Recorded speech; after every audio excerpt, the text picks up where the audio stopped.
முடங்கும் Dubai, Abu Dhabi, அடியோடு மங்கும் தங்கம் market, ஆடிப்போன இந்திய jewellery நிறுவனங்கள். துபாய், கத்தார், ஓமன் என வளைகுடா நாடுகளில் கடை விரித்திருக்கும் முன்னணி இந்திய ஜுவல்லரி நிறுவனங்களான மலபார் கோல்ட், கல்யாண் ஜுவல்லர்ஸ், ஜோய் ஆலுகாஸ் மற்றும் டாடா குழுமத்தின் தனிஷ்க் ஆகியவை இப்போது ஒரு பெரிய சவாலை சந்தித்து வருகிறது.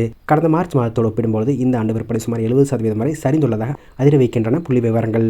மேற்காசியாவில் நிலவும் போர் பதட்டம் காரணமாக மக்கள் அத்தியாவசிய தேவைகளுக்காக மட்டுமே செலவு செய்கிறார்கள். கடைகள் திறந்திருந்தாலும் வாடிக்கையாளர்கள் வரத்து மிக மோசமாக இருக்கிறது.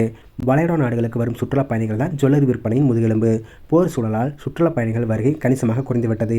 நகை வாங்க நினைப்பவர்கள் கூட இப்போது டிசைன் நகைகளை தவிர்த்துவிட்டு பாதுகாப்பான முதலீடாக கருதி தங்க காசுகள் மற்றும் கட்டிகளை மட்டுமே வாங்க ஆர்வம் காட்டுகிறார்கள்.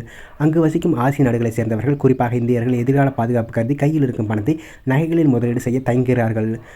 சுமார் $2 பில்லியன் மதிப்புள்ள வளைகுடா நகை சந்தையில் பாதிக்கு மேல் இந்திய நிறுவனங்களே ஆதிக்கம்தான். ஆனால் இப்போதுள்ள சூழலில் புதிய கிளைகளை தொடங்கும் திட்டங்களை அனைத்து நிறுவனங்களும் காலவரையின்றி தள்ளி வைத்துள்ளது. ஜோய் ஆலுகாஸ் குழுமத்தின் தலைவர் ஜோய் ஆலுகாஸ் இதுகுறித்து கூறுகையில், போர் தொடங்கிய முதல் வாரம் நிலைமை மிக மோசமாக இருந்தது.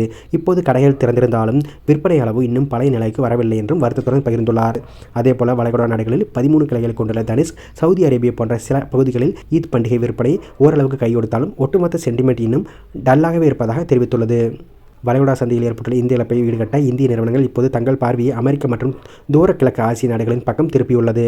இந்திய நுகர்வோர் சந்தையில் வளைகுடா நாடுகளை சார்ந்து இருக்கும் மிகப்பெரிய துறை இந்த நகைத்துறைதான். ஆண்டுக்கு 20% முதல் 25% வரை வருவாய் அங்கிருந்து தான் கிடைக்கிறது. மேரிகோ, டாபர் போன்ற FMCG நிறுவனங்கள் விடவும் நகை நிறுவனங்கள் இந்த போரினால் அதிக பாதிப்பை சந்தித்துள்ளது.